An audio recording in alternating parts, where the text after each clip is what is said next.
Tenía droga metida en su propio cuerpo. Revelación impactante sale a la luz, referente al caso del grupo de los fugitivos. Tras la fuerte presión que estaba recibiendo el secretario de Seguridad Omar García Harfuch, se vio en la obligación de hacer una autopsia en cada cuerpo de los antiguos cantantes. Pero lo que encontró dentro de ellos lo cambió todo.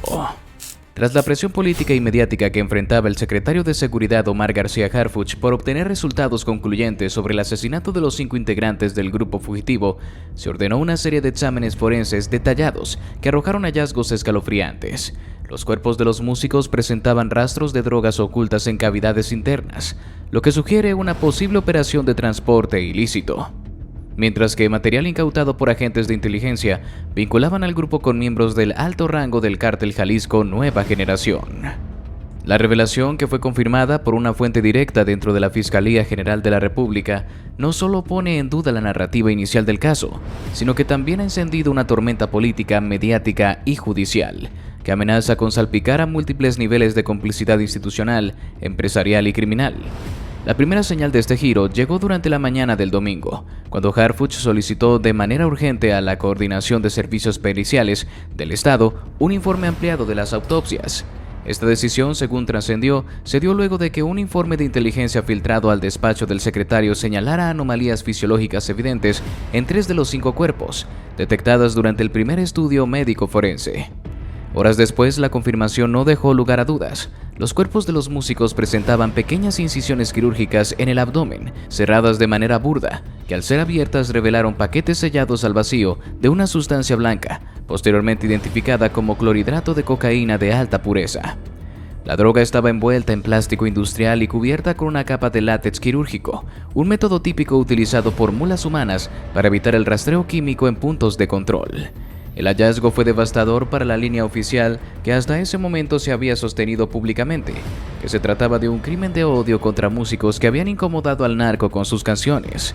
Si bien la evidencia no descarta por completo esa hipótesis, los datos forenses abrieron la posibilidad de que los jóvenes hubieran estado involucrados, voluntaria o forzadamente, en operaciones logísticas del crimen organizado. No estamos diciendo que fueran narcotraficantes, pero los indicios son demasiado graves como para ignorarlos. Transportar droga dentro del cuerpo no es algo que se haga por accidente, y si fueron obligados, eso también implica una red de coerción mucho más grande de lo que pensábamos, declaró un agente federal bajo condición de anonimato. El segundo golpe llegó por la noche, cuando unidades de inteligencia cibernética entregaron a Harfuch un disco duro decomisado durante los cateos en casa de uno de los miembros del grupo. El análisis digital reveló múltiples fotografías y clips de video donde los integrantes de la banda aparecen conviviendo en fiestas privadas, asados y eventos cerrados, con sujetos identificados por las autoridades como miembros activos del CJNG. En uno de los videos se observa a los músicos interpretando una canción dedicada a un personaje apodado El Cuervo, presunto operador financiero de la facción jalisciense en la zona de la Frontera Chica. Lo más alarmante fue la identificación facial de al menos 3 figuras presentes en los videos, 2 de los cuales tienen órdenes de aprehensión vigentes en México y Estados Unidos por tráfico de armas y lavado de dinero. No son simpatizantes, son operadores, y eso cambia todo, sostuvo un alto mando de la Sedena consultado extraoficialmente. Harfuch, al recibir estos reportes, convocó de urgencia a su equipo más cercano y ordenó el repliegue de las investigaciones hacia una línea mucho más amplia. Se activaron protocolos conjuntos con la FGR y con la DEA para rastrear los vínculos financieros logísticos entre los eventos que el grupo realizaba y el posible patrocinio de actividades criminales disfrazadas de espectáculos. La situación ha generado una reacción ambivalente en el país. Por un lado, las familias de los músicos, que hasta hace días marchaban exigiendo justicia, han optado por guardar silencio ante las nuevas revelaciones. Un primo de uno de los integrantes, que antes había sido vocero oficioso de los deudos, canceló todas sus entrevistas con medios y emitió un breve comunicado diciendo: "Seguimos procesando lo ocurrido. Cualquier cosa que diga ahora puede ser usada contra la memoria de nuestros muchachos". Por otro lado, agrupaciones artísticas y colectivos de derechos humanos que inicialmente habían denunciado el caso como un atentado contra la cultura han manifestado sorpresa, pero también escepticismo. Algunos sugieren que la información podría estar siendo manipulada para deslegitimar la indignación social. Otros simplemente se mantienen al margen. Sea como sea, los mataron, y eso sigue siendo un crimen, dijo una activista desde la marcha de vigilia en Monterrey. Desde la política, las reacciones no se hicieron esperar. Diputados del PAN y PRD exigieron que Harfuch comparezca ante la Cámara de Diputados para explicar con precisión cómo se está manejando la investigación. En redes sociales, algunos usuarios acusaron al gobierno de fabricar la nueva narrativa para cubrir una posible ejecución extrajudicial. En contraste, simpatizantes del oficialismo defendieron el cambio de enfoque, argumentando que la verdad es más compleja de lo que parecía. Pero ¿cómo es que estos hombres habían acabado involucrándose con el CJNG? ¿Por qué meterse en este oscuro mundo que acabas en prisión o como ellos, en la tumba? Lo que las autoridades descubrieron dejó helado incluso al equipo de investigación más experimentado. Aquellos jóvenes que hace apenas unas semanas eran símbolo de arte abatido por la barbarie, en realidad formaban parte de una red operativa mucho más compleja. Colaboraban directamente con el CJNG como enlaces logísticos en eventos musicales, encubrían transacciones de armas y drogas en zonas rurales y, según revelan nuevos datos, incluso manejaban entregas para operadores financieros de bajo perfil. El detonante de su ejecución, explicaron las autoridades, no fue una canción incómoda que se creyó en un principio, ni una represalia espontánea por un error en sus letras. Fue algo más crudo, más real y más estructurado. Un desacuerdo por dinero. Un pago millonario, presuntamente por servicios de transporte de droga y cobertura durante eventos, que no les fue entregado en su totalidad, generó la amenaza más temeraria que un grupo de colaboradores de bajo nivel podría emitir. Advertirle al Mencho que si no recibían el resto del dinero, contarían todo a las autoridades. Esa advertencia, según consta en uno de los audios interceptados, fue el principio de su sentencia de muerte. De acuerdo con la versión oficial proporcionada por agentes federales de inteligencia, el contenido fue extraído de 2 dispositivos celulares y respaldado por mensajes recuperados en la nube. Los peritos, tras desbloquear capas de seguridad digital, accedieron a conversaciones de voz enviadas vía aplicaciones como Signal, Telegram y chats ocultos dentro de juegos móviles. En ellos se escucha la voz de uno de los vocalistas identificado como Beto, fallecido junto con el resto del grupo, discutiendo con un hombre identificado como El Kiri, presunto operador del CJNG en la zona fronteriza. En uno de los fragmentos, Beto dice con tono de enojo: "Ya dijimos que no vamos a seguir tapando cosas si no cae el billete. Nos deben más de lo acordado, carnal. Si no cumplen, nos vamos a tener que mover por otro lado. Ya ni pa' qué te digo quiénes nos están buscando. Y no se trata de traicionar, se trata de respeto". El mensaje fue catalogado por los investigadores como una amenaza directa. Lo que sigue es aún más escalofriante. En otro clip recuperado de la carpeta de archivos seguros en el teléfono de uno de los músicos, se oye una respuesta breve: "No vuelvan a levantar la voz. El patrón ya escuchó eso, y lo que se viene no es cosa mía". Esa fue la última comunicación registrada entre el grupo y la red del CJNG. A las 48 horas, los músicos fueron reportados como desaparecidos. Los investigadores cruzaron los datos con otras carpetas abiertas en Jalisco y Veracruz, donde se ha documentado cómo el CJNG utiliza estructuras culturales para lavar dinero, mover personal y mantener fachada pública. Los músicos, artistas callejeros, promotores de baile y hasta comediantes han sido vinculados en investigaciones previas. Sin embargo, en este caso, las pruebas van mucho más allá de simples sospechas. Además de las conversaciones, se recuperaron documentos cifrados que aludían a pagos por evento, listados con iniciales y montos asignados, así como rutas marcadas con símbolos musicales que correspondían a trayectos entre plazas clave. En estos trayectos se presume que el grupo no solo actuaba como distractor cultural, sino también como transportista de paquetes de droga e intermediario para entregas de efectivo y armamento. ¿Y ahora qué haría el Harfuch? ¿Qué le diría a la prensa? Con el rostro tenso y los ojos visiblemente cargados por el peso de días de presión, revelaciones y desilusión, el secretario de Seguridad Federal, Omar García Harfuch, ofreció esta tarde una rueda de prensa urgente que dejó al país en un estado de reflexión incómoda y profunda. Fue un mensaje esperado por la opinión pública, por los medios, por las familias y por todos aquellos que habían hecho del caso del grupo fugitivo un símbolo de lucha por la justicia. Pero lo que se escuchó esta vez fue distinto, más duro, más crudo, más humano. Apenas pasaban las 5 p.m. cuando Harfuch subió al podio instalado en la sede de la Secretaría de Seguridad. Vestía una camisa blanca sin saco, como queriendo dejar fuera todo adorno. Su gesto era el de alguien que ha tragado una verdad difícil de aceptar. Y cuando habló no hubo introducciones ni lectura de comunicados, solo verdad y una verdad que pesaba. Hoy vengo a decirles lo que no quería tener que decir. Durante una semana creí que estábamos persiguiendo a los responsables de un crimen atroz contra jóvenes inocentes. pero la realidad, como siempre en este país, es más compleja, más dolorosa y lamentablemente más sucia. Con esa frase, Harfuch inició un mensaje que quedará registrado como uno de los momentos más brutales de honestidad institucional en años recientes.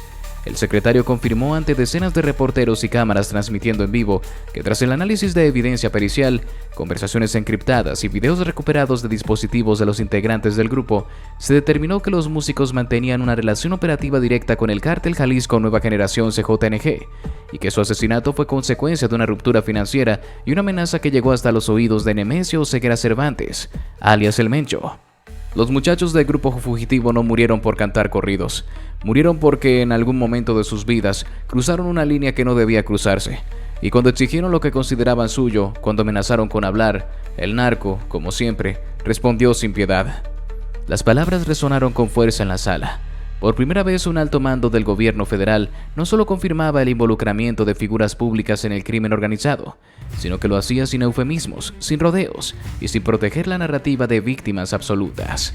Harfuch detalló cómo las investigaciones revelaron transferencias de dinero, registros de coordinación logística para transporte de droga, imágenes con operadores del CJNG y audios donde los músicos exigían el pago completo por trabajos anteriores, pero también expresó su frustración personal, su desencanto al saber que había defendido públicamente un caso que ocultaba una red mucho más siniestra. Me duele profundamente, porque yo mismo hablé ante ustedes con la certeza de que estábamos frente a una barbarie contra jóvenes sin culpa. Y ahora tengo que mirarlos de nuevo y reconocer que aunque el crimen sigue siendo condenable, ellos no eran los inocentes que creíamos. Sin embargo, Harfuch no usó esa revelación para justificar la ejecución del grupo. Al contrario, fue enfático en separar el delito de la verdad. Nada justifica su muerte, ni su vínculo con el crimen, ni sus errores, ni sus amenazas. El narco no es juez ni verdugo. Nadie merece ser torturado y enterrado por haber exigido un pago, aunque ese pago provenga de un acto criminal. Eso es lo que nos distingue de ellos. Nosotros buscamos justicia, no venganza. El secretario aseguró que la investigación continúa y que ya hay 6 órdenes de aprehensión activas, 2 de ellas contra operadores del CJNG en la región noreste del país y otras 4 contra cómplices que ayudaron a encubrir el asesinato. También confirmó que se han abierto carpetas paralelas para investigar a funcionarios locales que pudieron haber sabido del vínculo entre el grupo y el crimen organizado y que no actuaron. Esto no se queda en los músicos. Vamos a llegar hasta el fondo, caiga quien caiga. Porque si hubo alguien que permitió esto desde una oficina, desde un escenario, desde un escritorio, también responderá. Este país no puede seguir funcionando a base de pactos implícitos con el miedo. Las redes sociales estallaron durante y después del discurso. Algunos celebraron la transparencia de Harfuch, otros lo criticaron por retraer la narrativa y poner en duda la figura de víctima de los artistas. Pero la mayoría simplemente quedó en shock. El país se topaba con un espejo oscuro. ¿Cuántas veces más se ha llorado por víctimas que también fueron parte del engranaje? Afuera del recinto, unos cuantos seguidores del grupo aún sostenían pancartas y veladoras. Cuando se les preguntó por las revelaciones, uno de ellos, un joven de 17 años, respondió con una frase que parecía encerrar toda la contradicción de este país. A mí me gustaban sus rolas, no sabían que estaban metidos, pero igual duele que los hayan matado así porque eran personas, no monstruos. Durante la conferencia, Harfuch también anunció la creación de una unidad especial para el rastreo de colaboraciones culturales con el crimen organizado, integrada por elementos de inteligencia, fiscales federales y auditores del SAT.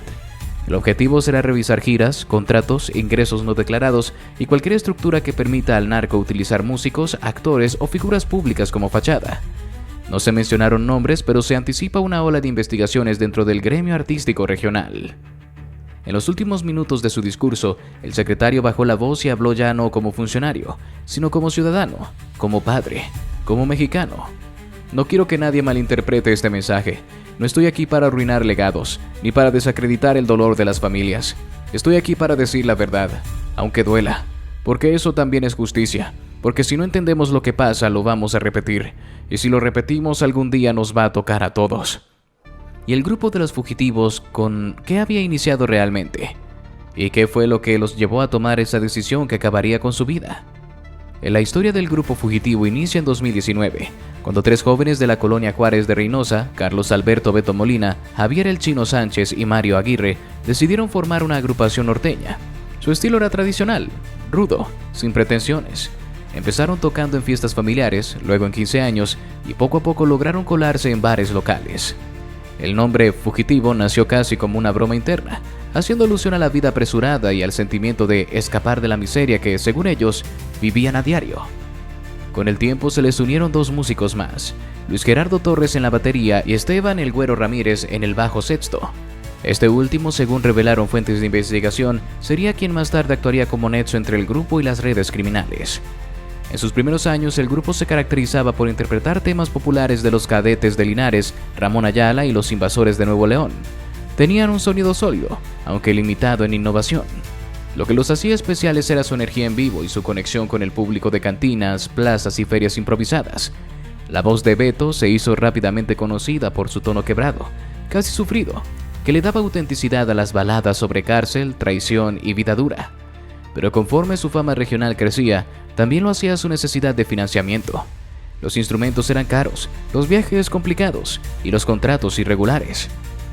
Fue en ese momento, según las investigaciones, cuando el grupo Fugitivo cruzó el primer umbral: aceptar patrocinios de individuos vinculados al narco. Los investigadores identificaron que, en 2021, durante una serie de presentaciones en ranchos privados en San Fernando y Camargo, los integrantes fueron contactados por hombres que ofrecían pagos de hasta 5 veces lo que cobraban por un evento normal, a cambio de presentarse en reuniones privadas y no hacer preguntas. En ese momento lo vieron como una oportunidad. Según mensajes rescatados de los celulares del Güero, los jóvenes justificaban la decisión con frases como: "Es solo tocar, no es como si matáramos a nadie, y hay que pensar en el futuro del grupo". Las presentaciones continuaron. Ya no eran solo fiestas, comenzaron a presentarse en eventos masivos organizados por estructuras criminales, algunos de ellos en casas con seguridad privada, accesos controlados y sin teléfonos permitidos. En uno de esos eventos, de acuerdo con el testimonio de un músico externo que coincidió con ellos, conocieron a un hombre identificado por la DEA como El Cuervo, uno de los operadores logísticos del CJNG en Tamaulipas. El Cuervo les ofreció algo más que trabajo: protección, exclusividad, apoyo para grabar discos, giras por el norte del país y dinero en efectivo. Lo único que pedía era discreción y disponibilidad.